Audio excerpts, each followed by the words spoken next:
We got a request from a guy I've known for a while, at least on the internet, and he's an old timer like me and a nerd. When I mentioned Robotech, he's like, "I remember that." I'm like, "Hey, '80s kid, right over here." And him being a nerdy older man, and he's not out of shape, he's not fat, he's just a nerd, right? Has a job. Oh, look at that. He fell in love with a girl in Ecuador and they're building a house down there. How nice. Oh. Yeah. He sent me pictures like they're hiking and having he's smiling. Little girls like happy to be. It's crazy. Crazy. So he's got a question about silver and gold. Um I looked through Bachelor Pad Economics. I want to buy silver, gold if I can afford it. What's the breakdown? All 5-ounce bars, some coins with a few 10-ounce bars. You just mentioned 200 ounces. Do I need to get the airtight sleeves? What about a fireproof safe? All right. So, Kerry Lutzby got to talk to and get his opinion about it. And whereas I practice what I preach, I'm not that experienced in other precious metals. Like I don't own gold. I have my reasons. I'll just give you a top down breakdown of how I approach precious metals. And you can take from it what you want. All right, first, I prefer silver over gold because gold's very expensive, especially now. And it's almost too expensive because the main reason you're getting precious metals is in an oh shit scenario.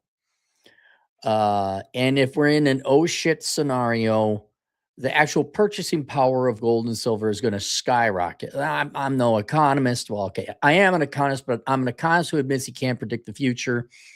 It would seem to me, unless people who actually have the gold somehow were to distribute it into the economy, if that doesn't happen, it's just people with their 1-ounce gold coins. I would almost see a gold coin going to buy something large like a house or legitimately a slave or somebody's cute daughter. Sorry, that's what it's going to be like when law and order go away. This is assuming that the economy isn't so bad that people are rather trading bullets and water. But so gold it's more of a mechanism to get money out of the country, like through jewelry, if you want. It's a way to transport your wealth. But cryptocurrency, although it is volatile, that would be easier to transport your wealth. But it's like your entire bank account, if you know what I'm saying. Like if you got 5 ounces of a gold, that's your bank account. And you're not going to you don't spend all your bank account. That's where you store it. So I don't own any gold. Well, okay, I got my great uncle's old ring is what I got. It's got a little gold.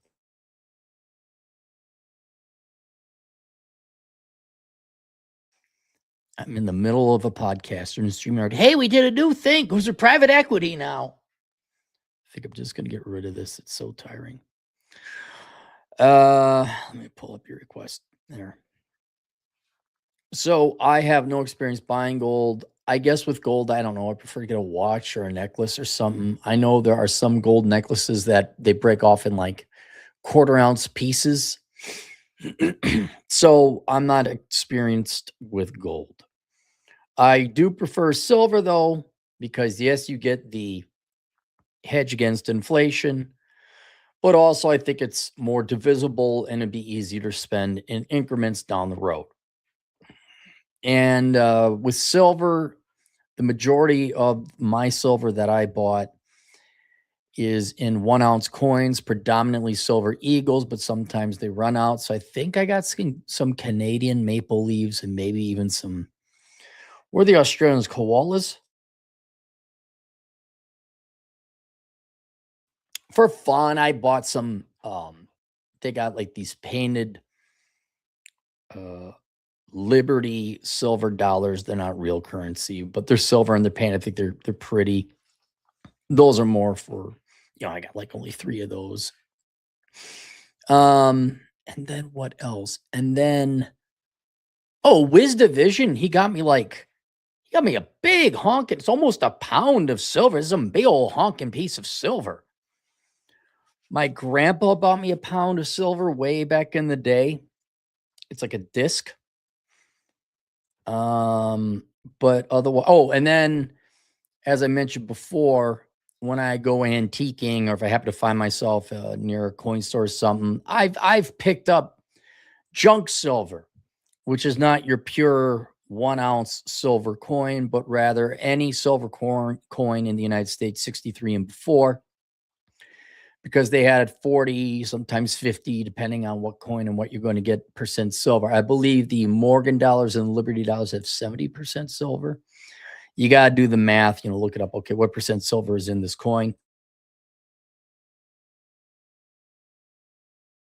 And so when I'd go to estate sales, mainly antique stores, if they happen to have silver to make it not a total waste, I'll go and pick up some junk silver or some silver coins, Benjamin Franklin dollars, anything. They're not collectible coins. They're old, but they're not collectible coins. They just sell for their silver content and value.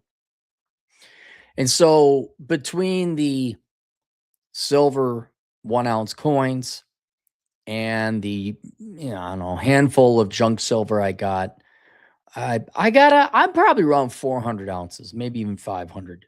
I'd have to do the math. I say 200 minimum for each person in your family, just to have a decent hedge against inflation. Obviously, the more the better. But the main reason for the junk silver is that allows you to, in the future, theoretically buy, because it's smaller denominations of silver, and you could, and then like, well, hopefully you don't have to use it, and you hand it off to your grandchildren or whoever else that might have an interest in silver or if they deserve it. So that's kind of my thoughts on why I buy the silver. How I store it, most of them come in a sleeve, like a plastic sleeve, and that stores it pretty well. The coins that I buy, since they're coin collections, typically they come in a coin plastic container cardboard thing. The junk silver just comes in bags. Although you can go to a coin dealer and you get a sleeve for silver dollars is like yay and about yay wide, but they got sleeves for dimes and quarters and things like that. So you don't really silver might get a patina on it, but it won't, and it isn't going to rot. That's why precious metals are precious. One of the reasons, stain, or what's the word I'm looking for? Oxidize. But it doesn't affect really the value, maybe collector value. And I don't know, I keep it in a dry place in the containers. That's basically it. Yeah, if you want, you could put it in a safe. Problem with safes is people know, oh, there's a safe. I mean, in here, it's up to you. Some people are like, no, put it in the sheetrock. Other people are like, no, hide it in the attic. Other people are like, no, put it in the safety deposit. But I'd be like, no, don't put it. Get a real safe, and get a safe that's really big, one of those really big safes. But people also typically put their guns in it. I have most of my silver in a safety deposit box. Because if the feds are going to come in, we're going to start confiscating. Like, yeah, not before I get there first. And I have a good relationship with my banker, and I'll be like, yeah, no, it's not happening. But that's also hockey mask time. Like, if they're like, oh, we're taking your silver, I'm like, hockey mask time. Yeah, we're taking your safety deposit box. Like, yeah, it's hockey mask time. So that's just the easiest. Just leave it in there. It's insured. Go get insurance if you want through your homeowner's policy.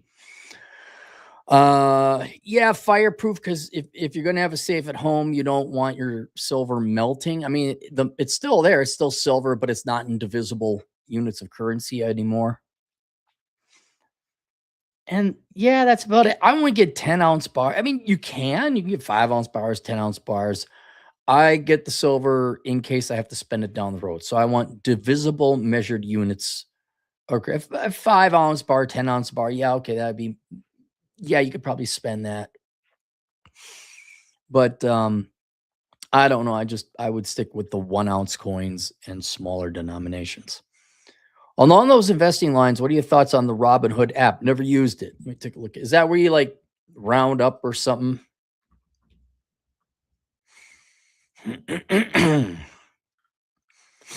Robinhood app, popular renting platform, commission-free trading of stocks. Oh, commission-free. Okay, that's good. Known for simple design, charting. He was in a gold subscription.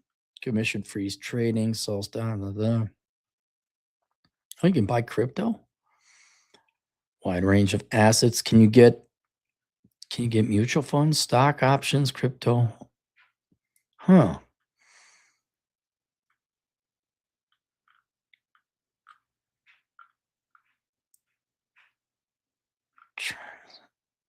I've never used it. It looks like it's just an app. People speak highly of it. Commission free, that's nice. I don't know, how do they make their money? That's a good question. How does Robinhood? Robinhood.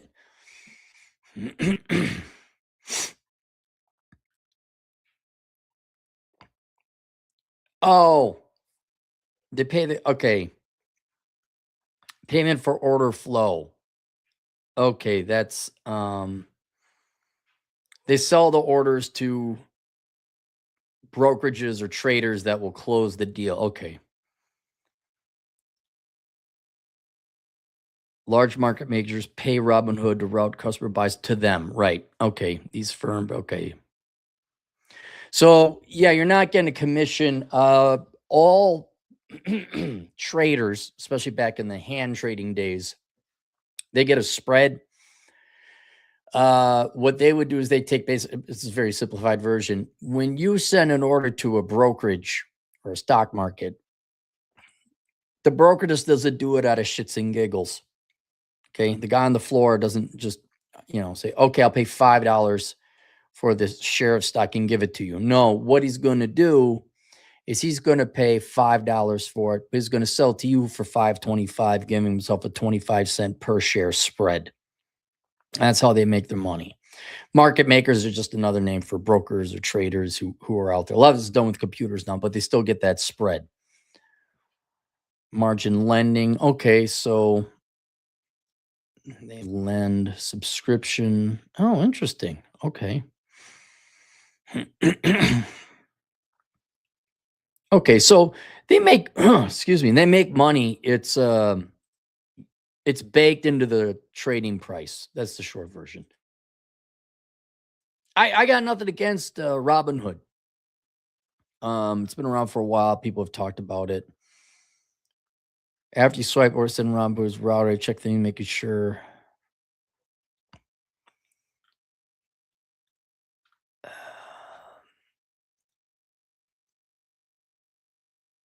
Okay. I don't know. So it sounds like a good old trading platform. I'm fine. I don't know. I can't. I don't use them, so I have nothing. I'll just make sure that you can invest in mutual funds, especially if you're going to do an IRA or retirement plan, because you don't want to just invest in pure stocks. You want to have diversification through mutual funds or index funds. I've been putting money in there after maxing out my IRAs. Yeah, no, a regular brokerage account, sure, why not? Look, if it gets you to invest, if their platform makes it easy for you to invest, that's good. It's really getting into the habit. If it's in your hand, like, I got $5,000, let me toss it in there, go ahead.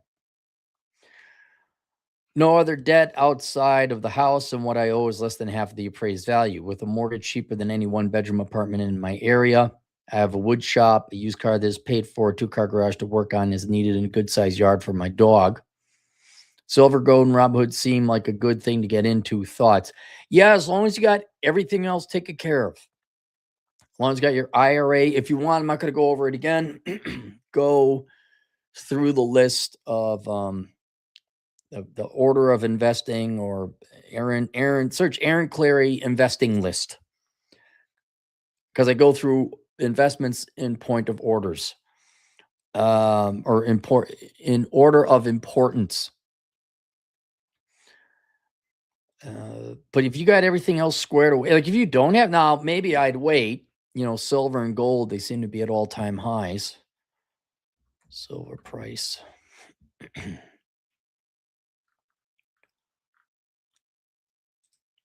Good Lord, look at that. That's crazy. This is crazy. Yeah, I was buying in the 20s. Now it's almost worth 60 bucks. Let's look up gold price.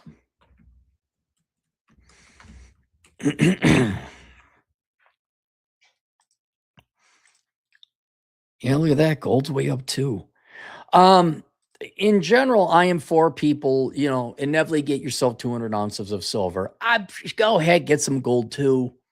Maybe buy some jewelry for your wife though instead. That might be fun because otherwise it just sits there. It doesn't do anything.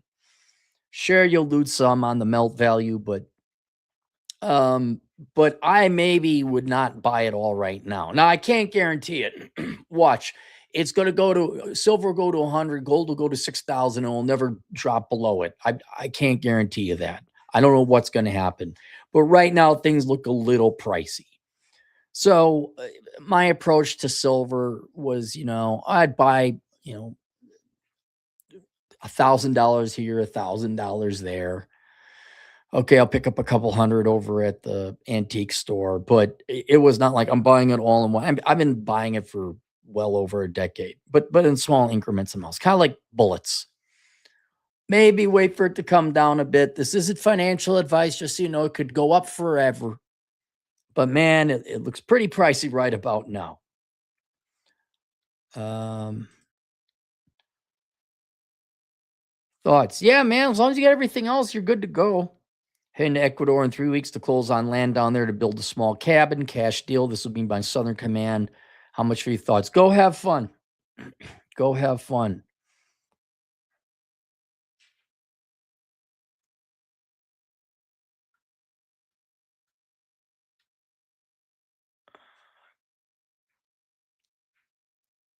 Oh, then you ask about Castaway, but yeah, I can't. I haven't watched it. Anyway, all right, there you go. There's my limited information on silver and gold. Um, I would almost say, especially for the United States, get guns and ammo first. Those are practical. You go hunting with them, like a rifle and rifle bullets. I'd almost get that. I mean, well, let's use that as a third hedge. Are the price of guns doubled in the past year? Like silver and gold? No, they haven't. I would probably lean more towards getting guns and bullets. Bullets would be almost on par with precious metals because those are even more divisible and they'll have very, very immediate practical use. You got to keep those dry though. All right, that's it. Link below. I have a book called Batch of Pat Economics. And then if you guys remember Glorious Carl, he wrote a book called Trade the Ratio. The Precious Metal Investor's Guide to Trading the Silver to Gold Ratio for Optimal Gains. Now, he was talking about arbitraging between the two, but you may want to pick up that book just to learn about where gold and silver have traded relative to one another over time. It's not going to hurt you to like, oh, maybe now's the time to buy gold. Gold's a little expensive. Maybe I'll buy silver instead. But there you go. Let's go to the super chats. Paul Smith, $5. About a silver Atocha shipwreck coin in Key West, but I don't think people would want to have to use it. Is that like an old school doubloon? Atocha.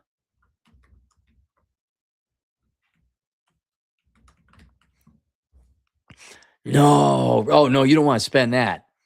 No, man, that's history. Hold on to that. I would hold on to that. That's neat.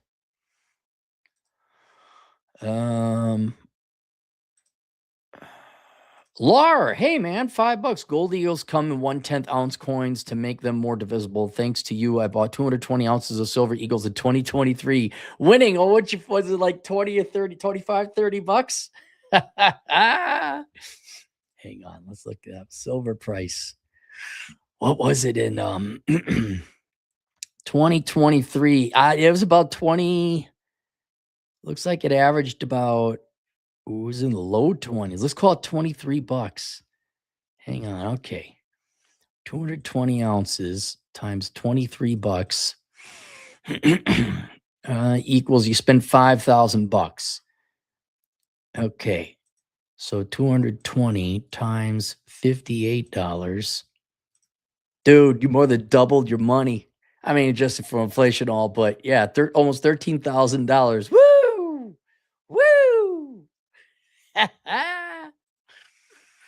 Oh, it's great. Juice box, a juice bar, $2. Why do you say get 200 ounces of silver? Because I figure that's the amount you're going to need to have some significant purchasing power. It's not an arbitrary number. It's a rule of thumb kind of deal. I mean, obviously 400 ounces would be better than 200 ounces, but each person that got 200 ounces in a post-apocalyptic world, assuming there's some basic economy continuing, 200 ounces is going to make it that you could afford a place to live for a while, or you can hire protection. I don't know.